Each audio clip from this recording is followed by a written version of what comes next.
시청자 여러분 안녕하십니까? 채널 K뉴스 한 주간의 한인사회 주요 소식을 정리했습니다. 지난해 브라질의 한 초중등학교에서 한국어를 정식 교과 과목으로 채택했습니다. 프랑스 파리의 빅토르 듀리 고등학교도 한국어를 공식 교과로 채택한 지 벌써 4년이 되었습니다. 미 공립학교에도 한국어 교육과 열기가 이젠 뿌리를 내리고 있는데요. 한국어 교육은 한인 학생들에게는 정체성을, 타민족 학생에게는 한국에 대한 이해를 높이게 됩니다. 뉴저지에서 팰리세이즈 파크와 리치필드에 이어 세 번째로 데마레스트 고등학교와 올테판 고등학교가 올 가을부터 한국어를 정규 과목으로 채택합니다.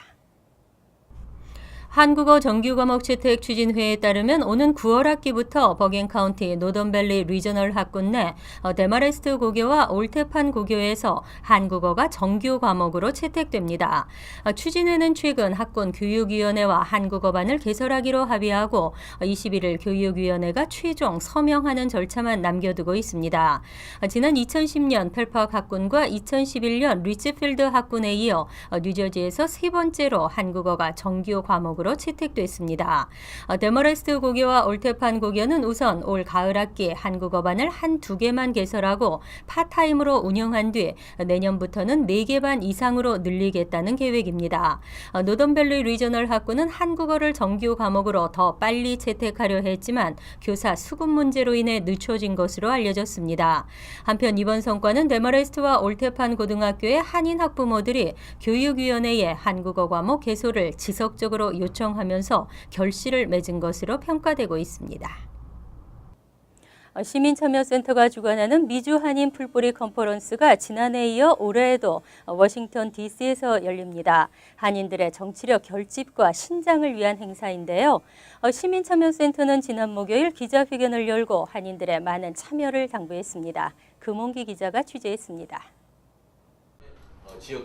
시민참여센터는 오는 21일부터 23일까지 워싱턴 DC에서 2015 미주 한인 풀뿌리 컨퍼런스를 개최할 예정이라고 밝혔습니다.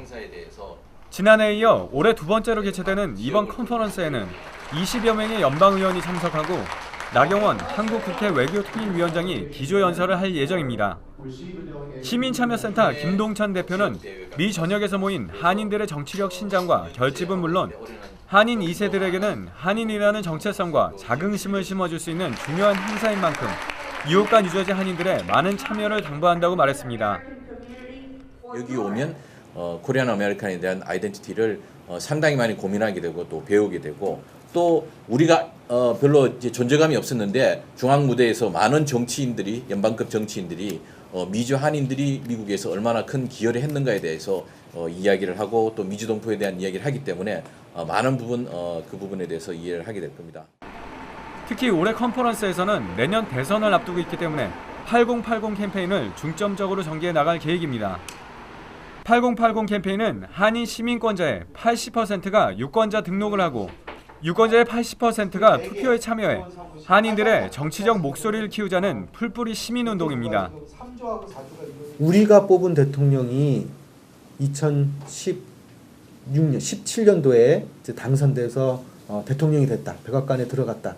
그리고 그걸 가지고 저희가 앞으로 4년 동안 우리 한인 사회의 정치력을 확보하고 또 행사하는 데 중요한 그 소스를 사용할 수 있도록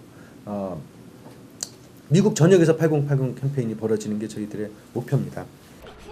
컨퍼런스 참가 신청은 시민참여센터 웹사이트나 전화로 가능합니다. 뉴욕과 뉴저지에서 컨퍼런스에 참여하는 한인들은 교통편과 숙박 등이 무료이며 타주의 경우 최대 $250까지 항공료를 지원할 계획입니다. 채널 K뉴스 금홍기입니다. 다음 주 월요일이면 본격적인 더위를 알리는 초복입니다. 지난 목요일 뉴욕 플로싱 KCS 경로회관에서는 초복을 앞두고 어르신들에게 삼계탕 나눔 행사가 열렸습니다. 금홍기 기자입니다. 뉴욕 플러싱에 위치한 KCS 경로회관. 식당에서는 어르신들에게 대접할 삼계탕 준비로 바쁘게 움직입니다. 펄펄 끓은 삼계탕 한 그릇으로 어르신들은 몸과 마음을 모두 충전했습니다. 초복을 앞두고 점심으로 제공된 삼계탕은 모두 800여 명분. 메트로 슈퍼마켓 협회가 어르신들을 위해 마련한 삼계탕입니다. 협회는 한국에서 미국으로 이민 와 추석을 다진 이민 1세 어르신들에게 초복이면 삼계탕을 대접해 경로 효친 사상을 몸소 실천하고 있습니다. 저도 뉴욕에 와서 열심히 일해가지고 살게 된 동기가 우리 이민 1세에 처음 오신 어르신들이 열심히 해갖고 초석을 닦아놔서 그 다음에 우리도 이렇게 편안하게 지내지 않나 생각이 들어서 항상 이 어르신네들을 생각하는 마음으로 이렇게 조금이나마 보답을 하고 있습니다. 8년째 어르신들에게 삼계탕을 대접하고 있는 협회는 설과 추석 등 명절에도 어르신들에게 음식을 대접해 한인 사회에 많은 귀감이 되고 있습니다. 채널 K 뉴스 금홍기입니다. 지난해 뉴저지에서 한인은행으로 재탄생한 뉴 밀레니엄 뱅크가 뉴욕에도 지점을 개설하고 영업망을 더 확장해 나가고 있습니다. 지난 7일 뉴욕 베이사이드점이 공식 개점했는데요. 금홍기 기자가 다녀왔습니다. 뉴 밀레니엄 뱅크가 지난해 11월 뉴저지 포트리에 지점을 열고 한인 고객 유치에 나선 데 이어 뉴욕에서도 본격적인 고객 유치에 나섰습니다. 뉴 밀레니엄 뱅크는 오늘 뉴욕 베이사이드 노던 209가에 지점을 공식으로 개점하고 고객 맞이의 채비를 마쳤습니다. 뉴욕에서는 첫 번째 지점입니다. 저희들이 베이사이드에 지점을 열어가지고 뉴욕 지역 쪽에 우리 고객들에게 그 여러 가지 예금 수신 업무도 제공하지만은 특별히 저희들이 그 신경을 쓰는 것이 그 스몰 비즈니스론 대출입니다.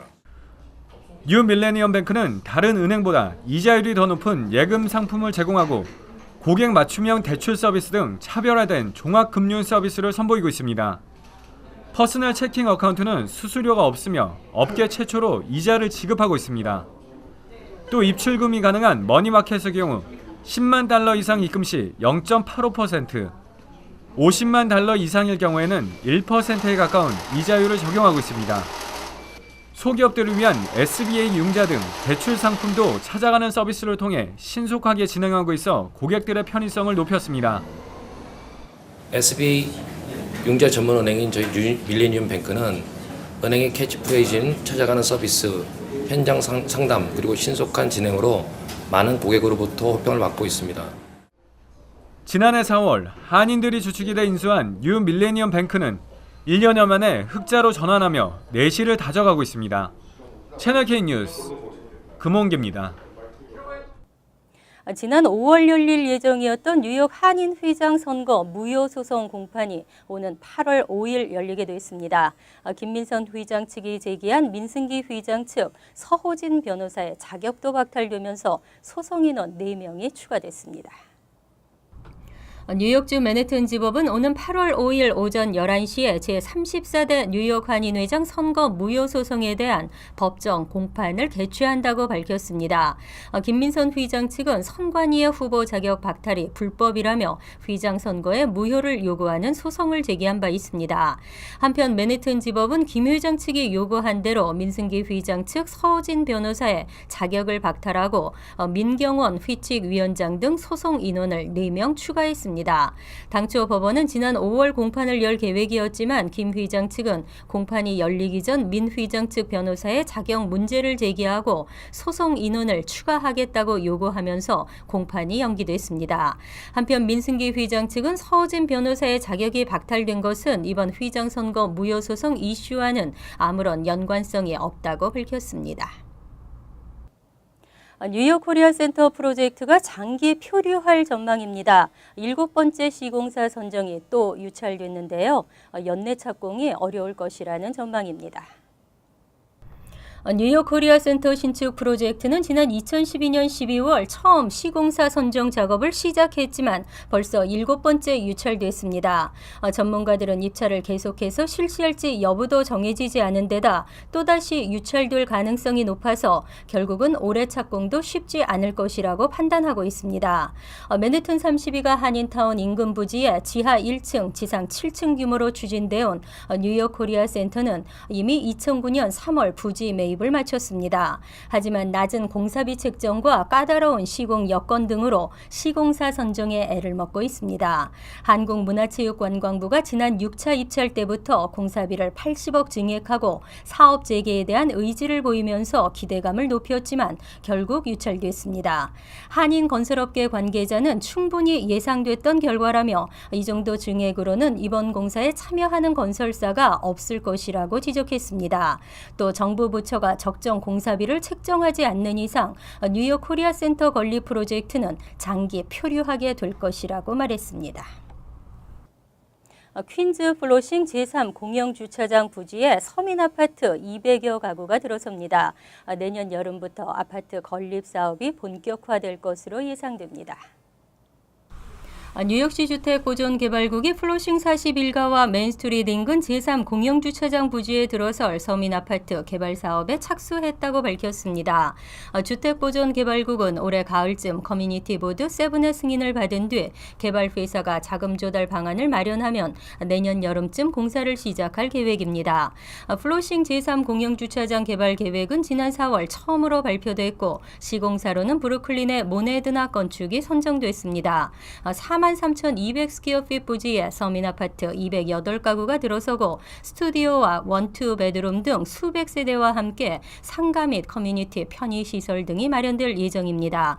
또 옥상에는 농장이 설치되고 태양열 패널 등 최신식 기술도 도입될 것으로 전망되고 있습니다.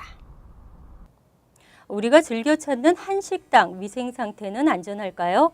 많이 나아졌다고는 하지만 A등급을 받는 한식당 비율이 70%로 나타났습니다. A등급을 받는 뉴욕시 전체 식당보다 낮았습니다. 보건국 웹사이트에 따르면 지난 1년 사이 위생검사를 받은 260개 한인식당 가운데 70.7%에 해당하는 184개 업소가 A등급을 받은 것으로 파악됐습니다. B등급은 15곳 5.7%, C등급은 1곳 0.3%로 조사됐습니다. 등급 보류 업소도 55곳 21%에 달했습니다. 지난달을 기준으로 뉴욕시 전체 식당 24,161곳 중 A등급을 받은 업소가 85%인 것과 비교하면 14%포인트 이상 차이가 납니다. 전체 식당 중 B등급을 받은 업소는 909곳 3.7%, C등급은 84곳 0.3%, 등급 보류는 261곳으로 조사됐습니다. 지역별로는 퀸즈 한식당의 경우 163개 중 118개 72%가 A등급을 받았고 B등급은 8곳, C등급은 1곳, 등급 보류는 31곳이었습니다.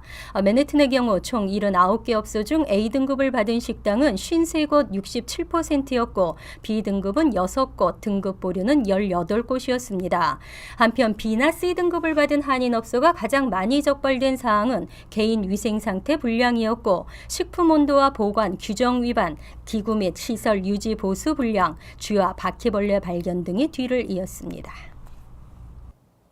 존 F. 케네디 대통령이 처음으로 차별철폐 조치라는 말을 사용하면서 모든 미국인들에게 균등한 고용 기회를 주자고 주장했습니다. 각 대학들도 소수 인종에게 균등한 고등교육을 제공한다는 명목으로 인종적 입학 프레임이 마련됩니다. 이른바 소수인종 우대 정책이 등장한 것인데요.